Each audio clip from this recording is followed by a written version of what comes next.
Hello and welcome. This is Lisa LeRose, and I'm joined by the beautiful Amanda Frigon here today on Connect to Love on the Vibrant Living Network on PRN-FM.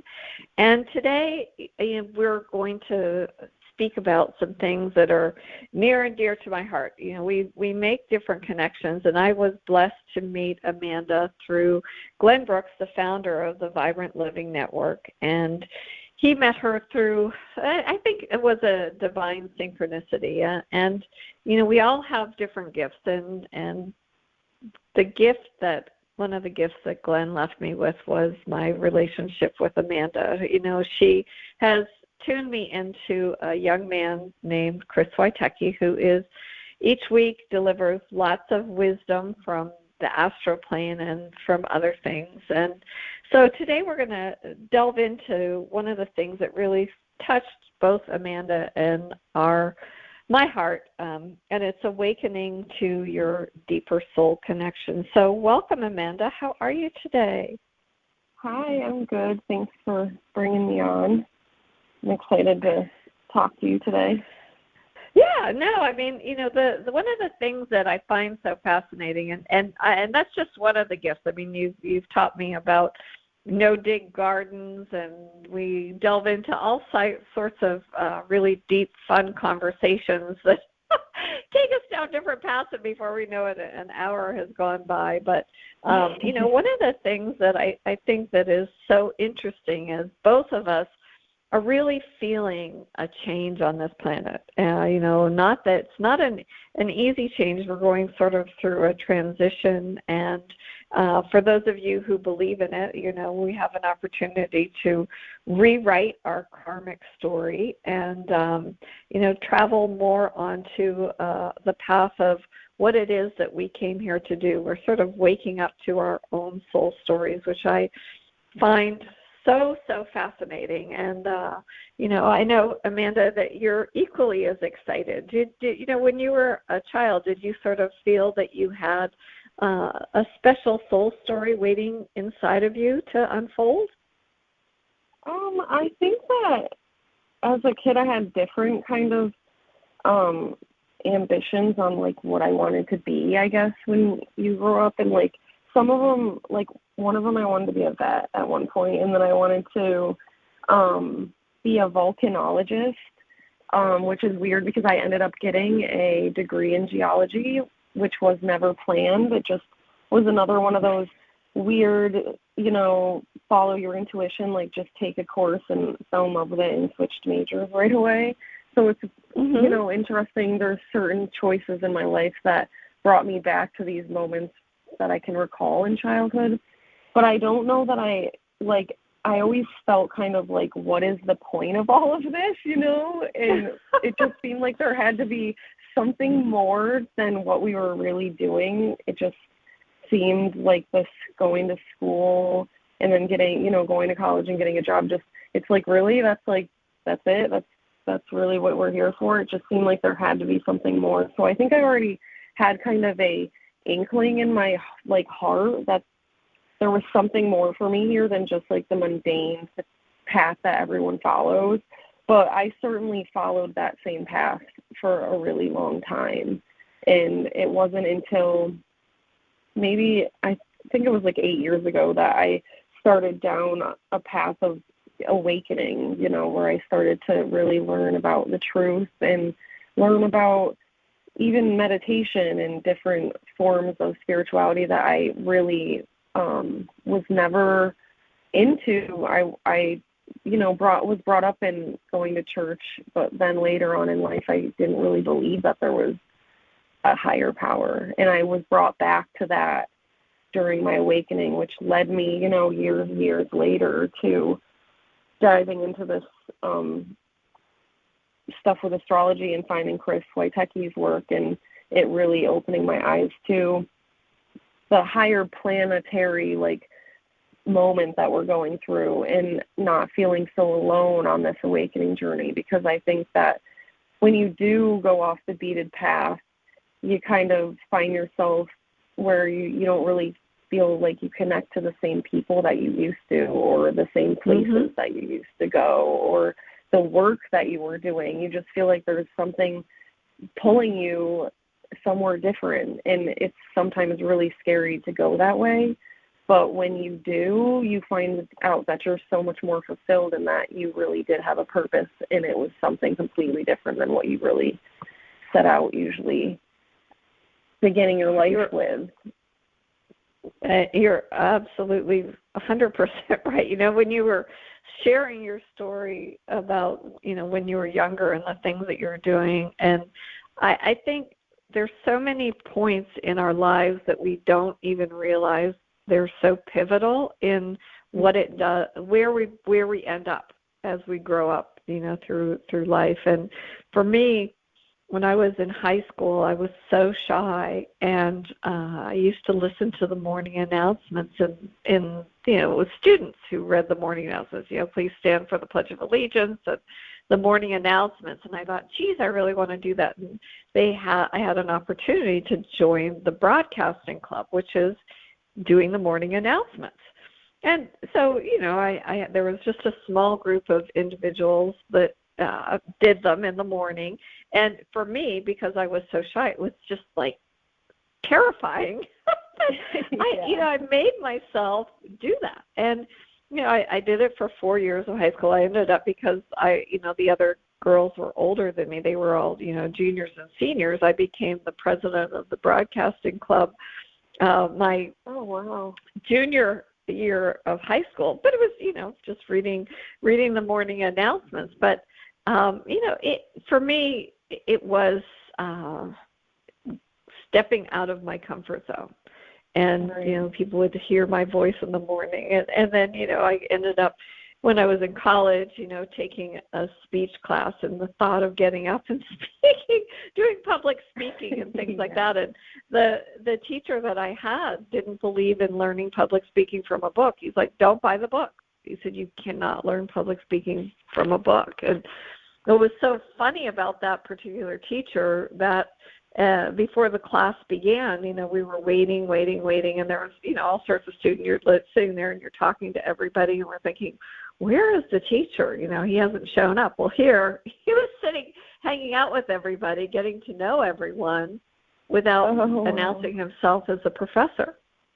And you know, so it was sort of a quite a different approach. And you think about how those different things shape your lives. And for me, when you introduced me to the work of Chris Witecki, it really did, you know, transform and, you know, sort of shape my life anyway. So I'm very, very grateful to you for that. And one of the things, you know, each week he comes out with different messages, and this particular was about a few weeks ago that he started talking about what his beliefs are about consciousness and waking up to the patterns and sort of cycling through our awareness. And Amanda and I thought it would be sort of a fun journey for us to share with you some of our insights on how he sort of has mapped out this architecture to incarnation and consciousness, and really how we bring things through. And so we invite you to this. It should be a lot of fun and sort of to share our insights. So one of the first steps, which is actually step 0, is, you know, what are the boundaries? And for me, I think this has always been a difficult step, our boundaries. How about you, Amanda? Yeah, I think boundaries are hard for all of us because we're always taught to be, like, polite and share and, you know, you, like, don't be the mean one or whatever. So, like, or, like, even being told to, like, hug your relatives or whatever when you're a kid at, like, holidays and you don't want to, like, and you're forced to, like, those are boundaries. And, like, we learn early on where we can step on them and where we can't. And a lot of us end up not having strong boundaries with others because we were never taught how to have them as children.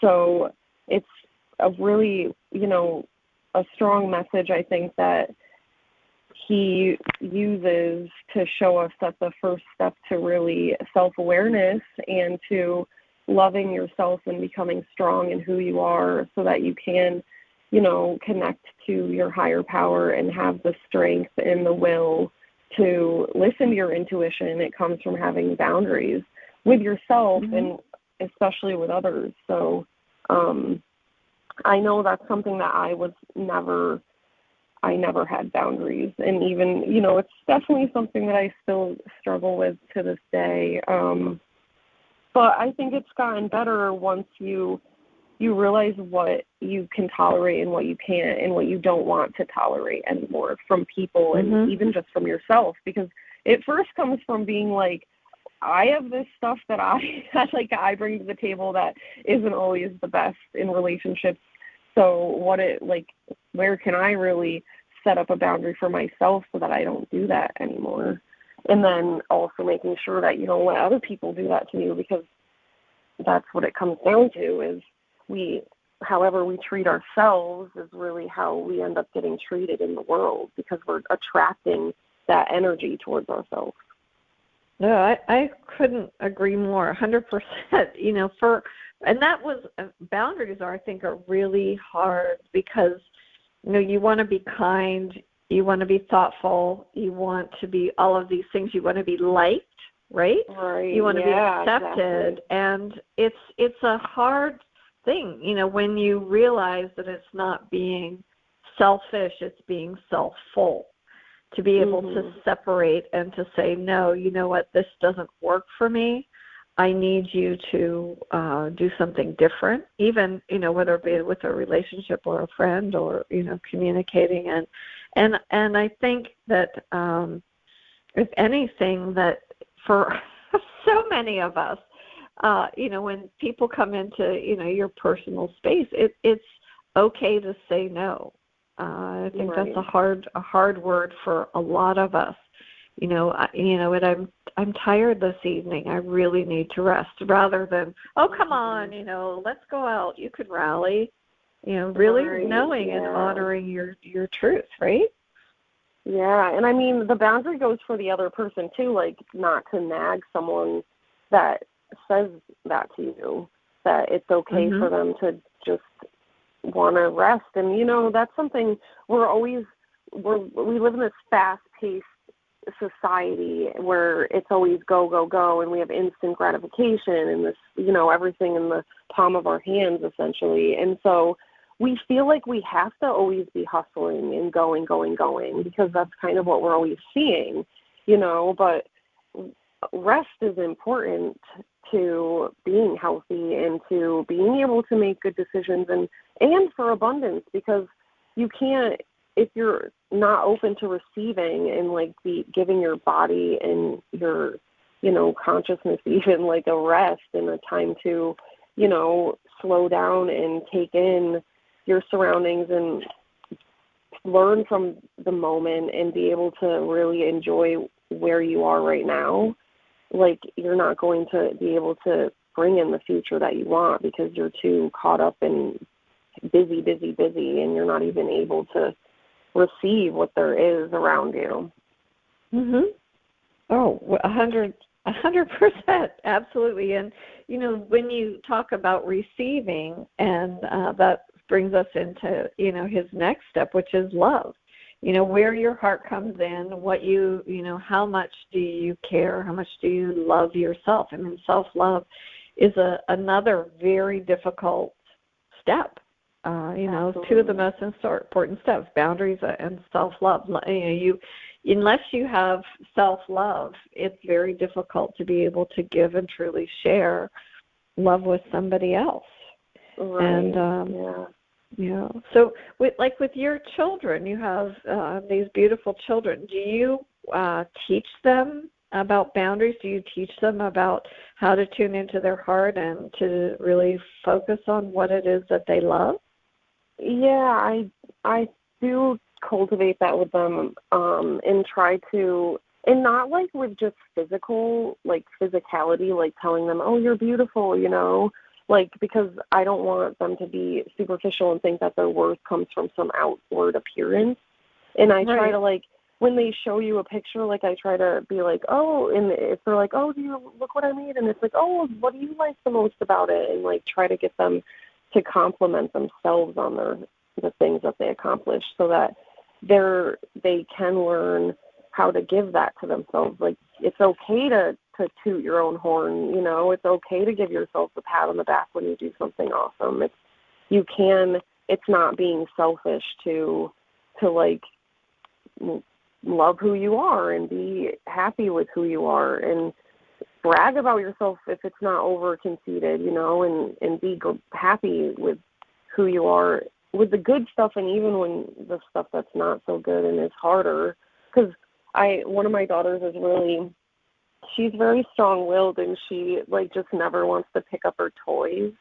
So it's just like one of the things she doesn't like to do, you know, but it's a good lesson in life that there's always something you might not enjoy doing, but like the gratification you get from your clean room, and then you can find the toys that you want the next time, you know, that you go back to them, can really make a difference in just being organized too. But yeah, there's always, it's, you know, my oldest is 13, my youngest is 2, so there's definitely a big dynamic of where they're at emotionally and what they can really grasp. But I do like have meditation in their life too, and they actually like listen, because I am part of the subscription to Chris Wojtecki's like show, Serious Joy, and he has pep talks every day, and they listen to them with me, and there's always breath work and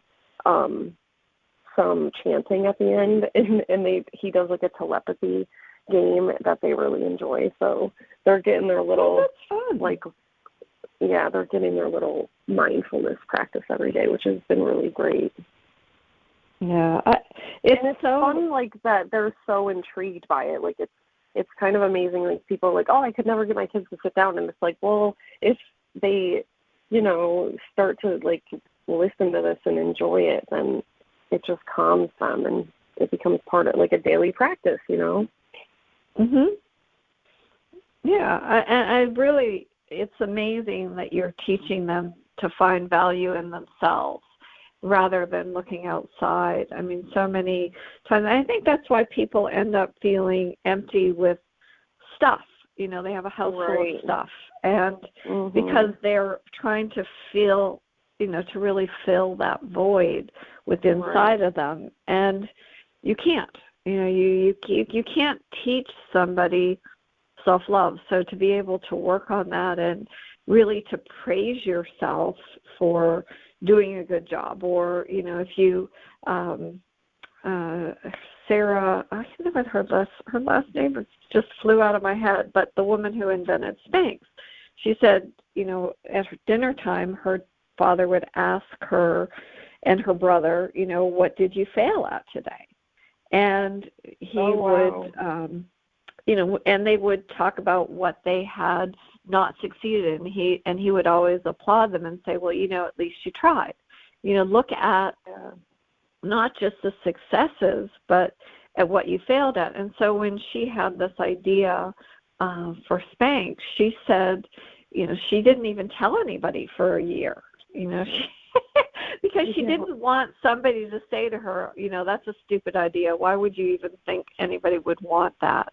You know, she, you know, failed at a lot of different things, but she turned those failures into $1 billion business that's expanded, and, you know, she motivates other women and, you know, encourages them to really follow their dreams. And I think that that's a big part of what's missing. I mean, it's great, you know, to be praised for the good things you do, but if you don't succeed, you know, not to feel bad and beat yourself up. Know that you can begin again, and, you know, you try a different way and you do a different approach, and, you know, you sort of change what it is that you do. You change your, you know, so if the way that you express love is not received by somebody the way that we would expect it, you know, maybe that's not the right fit. That's not the right person. Maybe there's another group of friends or whatnot that will resonate with you and really support you and help you grow so that you can feel the love that you deserve. And I really like what he says about the heart, because that's really, you tune into that field of the heart. That's where our truth is. I always tell people, Right. you drop into your heart and you breathe. And when we were doing the series with Dr. Shealy, that's what I always appreciated about the exercises that we did with the autogenic training, because I think it was just taking a moment to really connect to the heart. And I always felt the love from him when we were done. I know you did too. Yeah. Yeah, and I mean, if we're not connected to our heart, we can't even access like our higher levels of consciousness. So it's, with the chakra system, and each one of those areas coexists with a different level of consciousness. And the 3 lower chakras, like, we really get developed or not developed, during childhood. And I think, like, a lot of us from childhood, we don't really get strong foundations, or we don't feel safe, or, we have bad encounters with people, and we never really reach that point of self-love, and we don't really ever go to our heart. We're just always in our thoughts, and our thoughts are not always true, and they're not always positive, especially if you're not used to thinking positive or not used to talking to yourself in a positive way. So it's, our heart center, and really opening that up and healing parts of yourself so that you can open that up is so important. And I feel like that's really what we're moving into right now, as more people are realizing that, there needs to be more love on the planet. There needs to be more connection and more community and less individuality, like, not like of being unique, but of just like people thinking it's all about them and me and getting to the top and not caring about what you hurt or who, to get there. Right. And then that brings us to, Chris's next step, which is feeling. So, yes, you have the connection to the heart, but then you say, what does that feel like? How does that love feel to you? And I think that's so important in relationships, because I think that's where a lot of communication gets lost, because when a lot of it has to do with how we grew up as children. Was your mother, a smother mother where she didn't let you express yourself, and so that you had, for you to feel love, you felt like she would reward you with candy or whatever. Maybe that's what love feels like to you, chocolate or whatever, or perhaps it was a reward through a toy. For me, my mother was always very hands-on, so for me, feeling love was when she spent time with me, making cookies, doing an art project. We didn't, it wasn't really like, we didn't go out shopping. That wasn't, our big thing. It was the time that we spent together being creative. My mother taught me every Mother's Day, she'd come over, and I'd want to take her out. She's like, let's garden, let's go out in the garden. Oh, that's so cool. And so that was, we would plant, we'd pull out weeds. And it was always a very special time, So, and I think that there needs to be no apology for how we feel loved. If it doesn't match up vibrationally, and sometimes those are hard conversations to have in a relationship. That's not what love feels like to me. And some people like to have the TV on at night, have a TV in their bedroom. I like to have a book to read and relax and fall asleep to, and that's my self-love. So what do you do to encourage for yourself, to reconnect to your own feelings of love, to feeling that?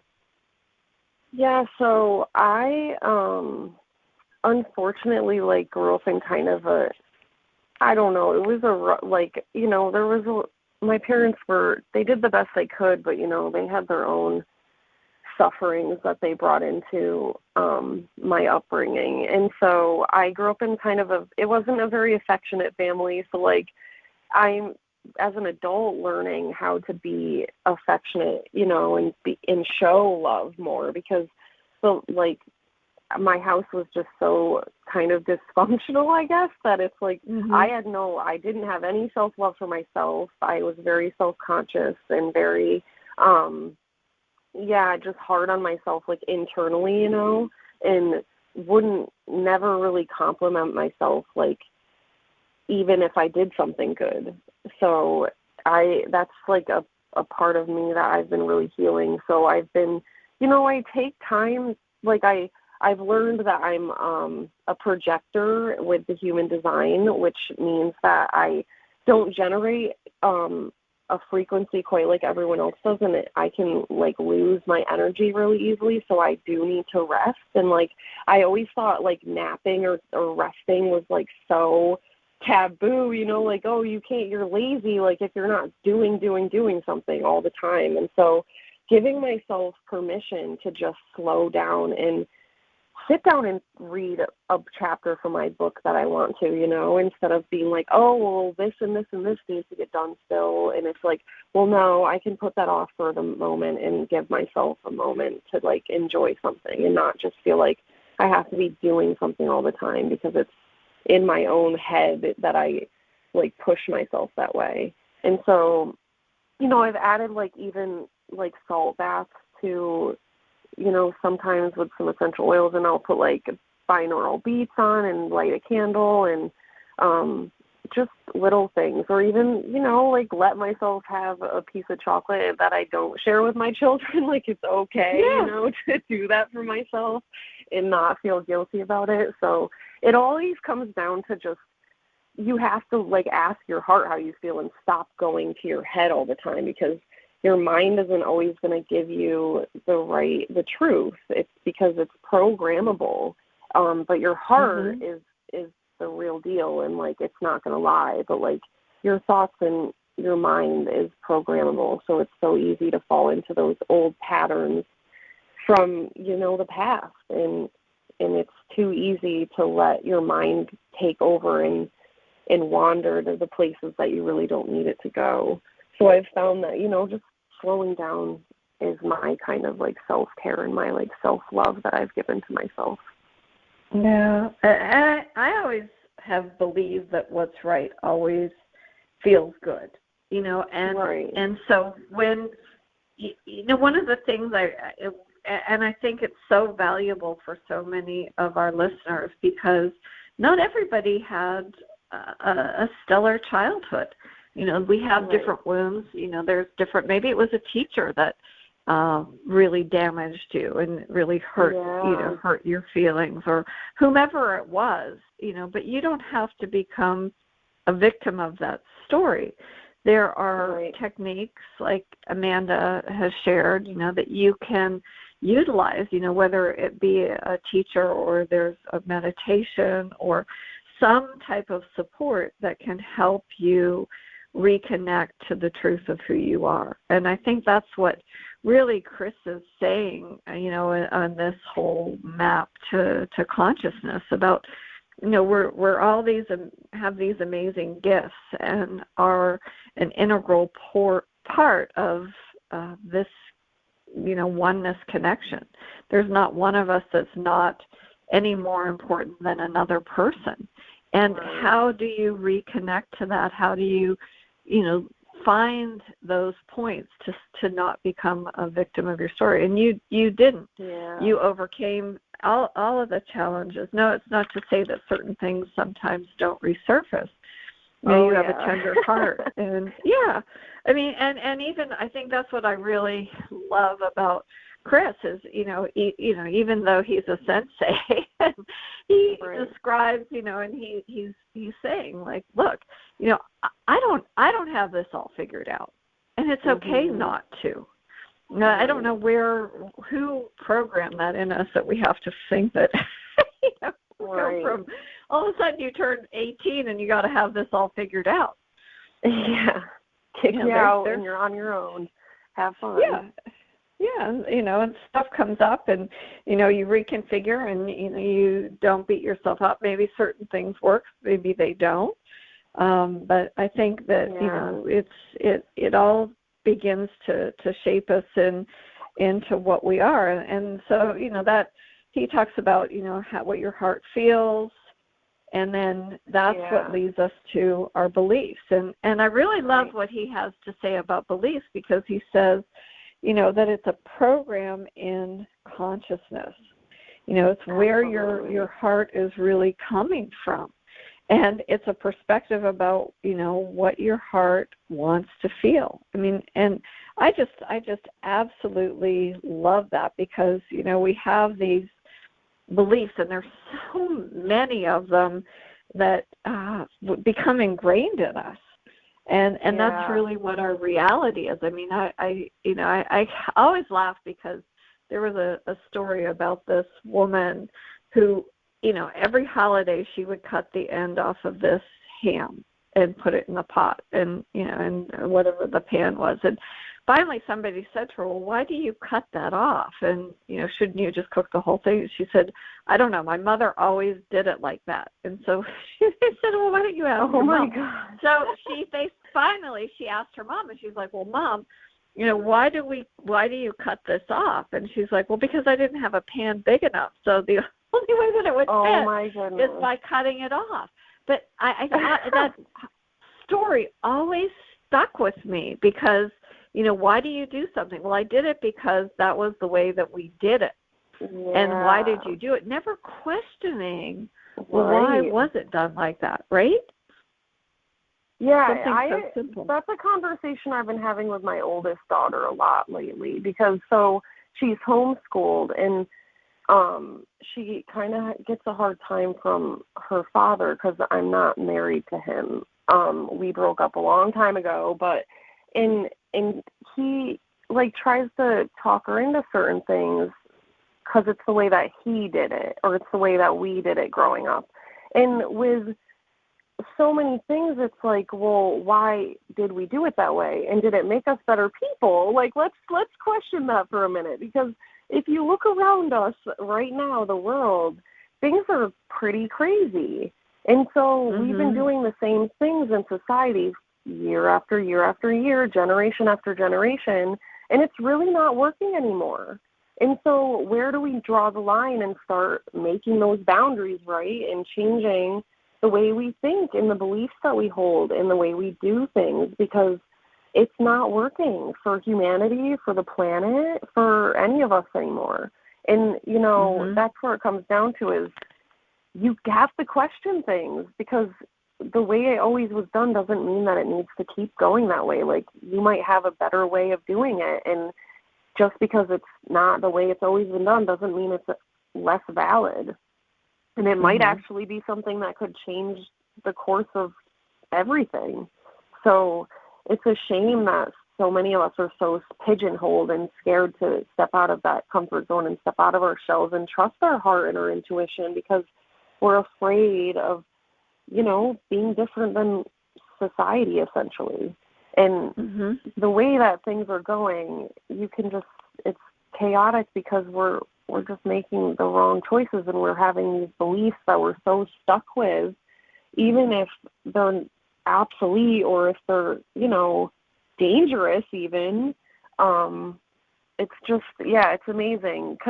But the thing that is also amazing is that every belief can be changed. It is a program that can be reprogrammed, and that's what Chris also brings up, is that we can reprogram and retrain ourselves to hold different beliefs that are more loving and are more caring, and that are coming from a higher perspective and a higher level of consciousness than what we may have been operating at.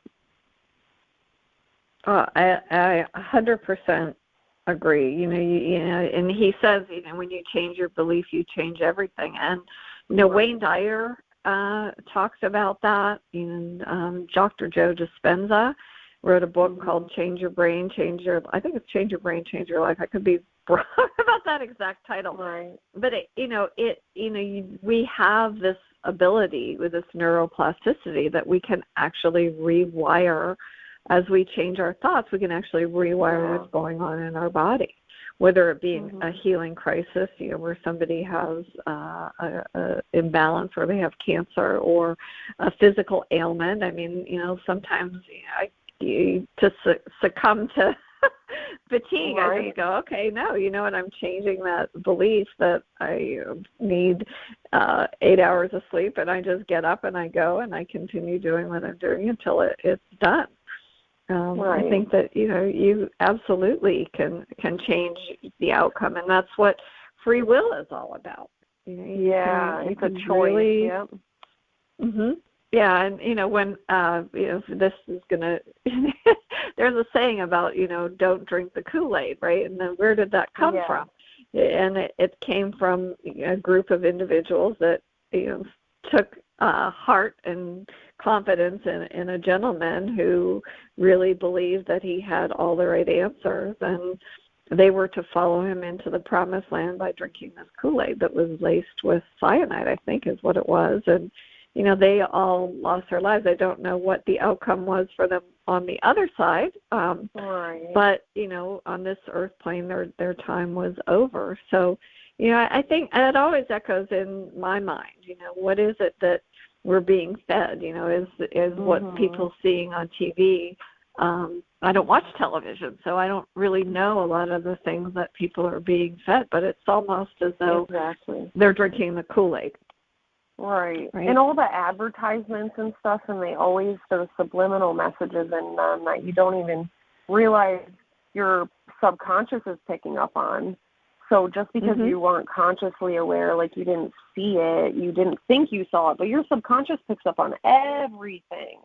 So just because you don't think that something might be affecting your beliefs, which affects your feelings and emotions, and affects, like, if you're coming from your heart or a loving place, all of those things, what you see, what you listen to, what you eat, what you feed yourself, it affects everything, and it's definitely a trickle-down effect.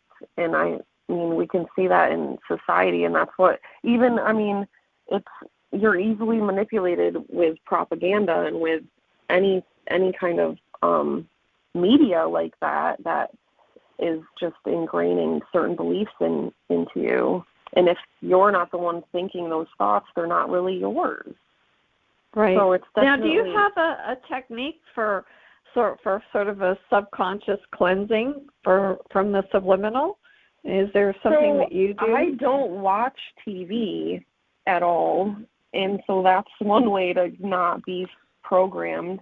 And I'm really careful about what kind of music I listen to and what kind of any media that I watch. I try to make sure that if it's not going to like uplift me or teach me something new, I really don't want it in my consciousness. Like, it might sound kind of ludicrous to people, but like if I want to, make sure that I'm choosing my own path and not being influenced by the propaganda that most people, the mass majority of people, are really getting, then I don't listen to it. And even if I'm listening to music and like advertisements come on, I literally turn them down so I don't even hear them, because I don't want those jingles in my head. Like, I don't want to hear the things they're selling. Like, I don't want to have anything to do with it, because I know that it's somewhere along the line it's programming my subconscious, and I don't want that there. It's like you really have to make a big choice to change your life if you want to, not be influenced by the outside. And sometimes it's making sacrifices that your family might think you're crazy for doing, or it just your friends might not understand, but you in your heart and in your being, are the right choices for you. So that's just the path that you choose. And it might not be the path for everyone, and that's okay, because we're all on this journey, on our own to go back to whatever we believe in is next for us. And it all comes down to that, basically, that it doesn't really matter what other people are doing or saying to you. It comes down to what you really believe and feel is good and right. And as long as you're like not hurting anyone else or hurting yourself, then the path that you're choosing is usually the right one, you know, like you'll feel it. And I feel like when you're out of alignment and you end up with these illnesses or ailments, it's because you're just not living your truth, and you're not, you know, your emotions or your feelings are off in some way. You're having imbalance, or you're not taking care of you're not doing that self-love and that self-care, which can really impact you if you're, you know, not giving back to yourself and you're always giving out to the world. It's an energy exchange, and you have to make sure that your battery is filled up too.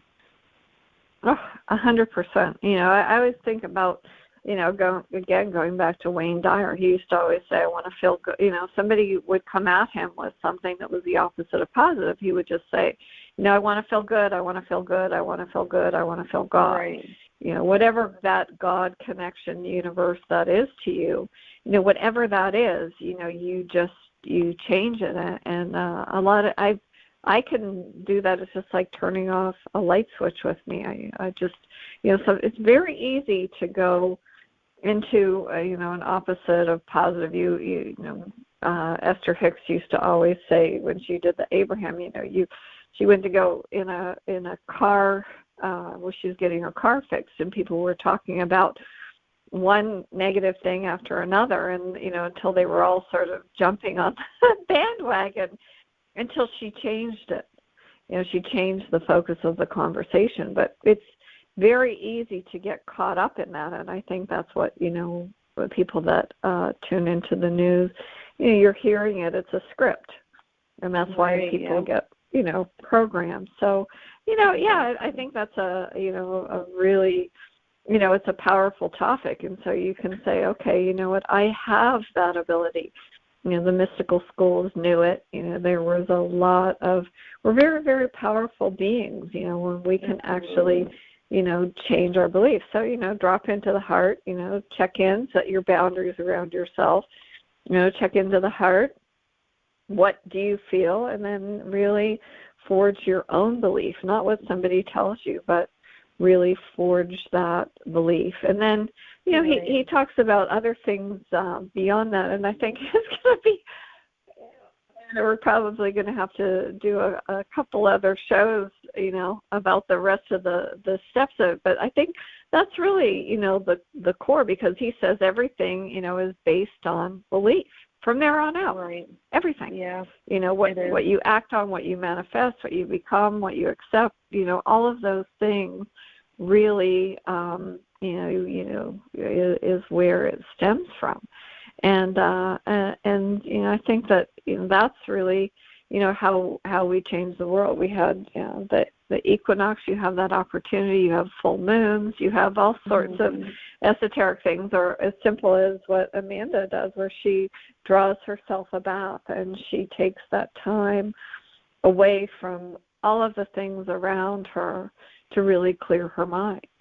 And I think that's really important for each one of us to do, whether it's, you know, putting your hands in the dirt in the garden and some of the other things. For me, it's, you know, putting my dogs on their leash and going out for a walk in the park. I don't have my phone, you know, not listening to anything. I'm just being present and, you know, feeling that connection with them, watching them explore, and that nurtures me. So, yeah, I don't know. It's always an adventure, you know, and I would encourage each one of you to look to see what nurtures you and what really nurtures your soul. So, Amanda, what are you going to do to nurture your soul this week? So, well, I'm with the spring coming, and, you know, I'm getting excited for gardening because that's like a passion of mine. So I started planting some more seeds today, and I'm going to keep at it. I'm really itching to get outside. You know, the winters are long, so yeah, and, you know, try to be as present with my life as I can be and not get caught up in, schedule sometimes and just busyness, and really just enjoy each day and moment and just where I am right now. That's beautiful. And I think it's such an amazing metaphor, because planting seeds, you can plant seeds of positivity and love, and wherever you go, you see the world as your garden, and what it is. And your mind really is too. Because, the seeds you plant in your own mind really do become your beliefs, and it's what grows, and whatever you put in that energy and the thoughts into is what you're going to end up growing. Those are your seeds, and you want to make sure that you're planting things that are going to bring you abundance and joy and love. 100%. And for any of our audience members that would like to turn into Chris Wojtecki, you can look up Sirius Joy, Sirius Joy, not as in Sirius,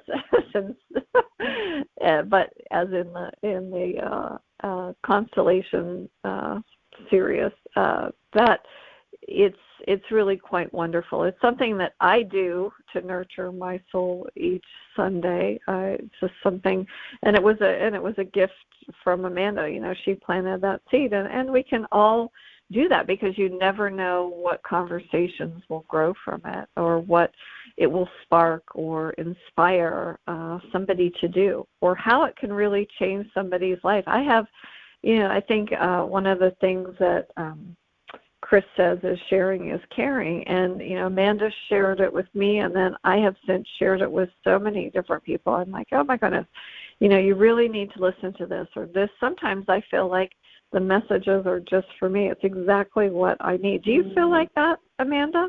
Yeah, absolutely. It's literally changed my life. Like, it's just, it's like the friend you never had, like always like pumping you up and like telling you, things might be hard, but like you're going to get through it. And he always says to like love yourself and love yourself some more. And that's really what it comes down to, is even through the challenges, just that they're temporary, and like that, just to love yourself and give yourself whatever you need to just move through it, and you'll come out on the right side of it. That's just such a beautiful message, and we're so grateful for each and every one of you that join us each week on Connect to Love, and we're going to be putting out lots of different types of content in the future, that we're going to be connecting with different individuals and their skills and their talents, and sharing them through various methods. So, we really hope that you join us on this exploration. We don't know exactly how it's going to look, but I think that was one of Chris's thing when he started 16 years ago. He never probably imagined that it would grow and that he could touch the lives of somebody. So, and really encourage each one of you to plant the seeds of love and allow your own garden to grow. And I'm so grateful that, Amanda, you could join me, and the wisdom that you share, it's invaluable. And would you like to leave our audience with a message? Just to everyone to, just look for joy in every moment, especially right now. Like, don't focus on the negative stuff that's all over the place. Just find the good. And if you can't find the good, then be the good, because that's really what it comes down to, is what we put out there is what we're going to get back. And we are all co-creators in this sea of consciousness. And so if we want a better tomorrow, it starts with today, and it starts with each one of us. And we can all make the choice to be our highest and greatest versions and live a life of joy and love, and, make this world a better place. So I hope everyone has a good rest of their week, and I'm glad to be on the show again today, and thank you, Lisa, for having me. Yeah, no, it's such a delight, and we are powerful creators. I'm so glad that you said that, Amanda. And so, in the immortal words of Glenn Brooks, your life is precious, enjoy it, and really love yourself and know how powerful you are, and look forward to connecting here on PRM FM on the Vibrant Living Network and Connect to Love with you very soon. Abundant blessings to you all.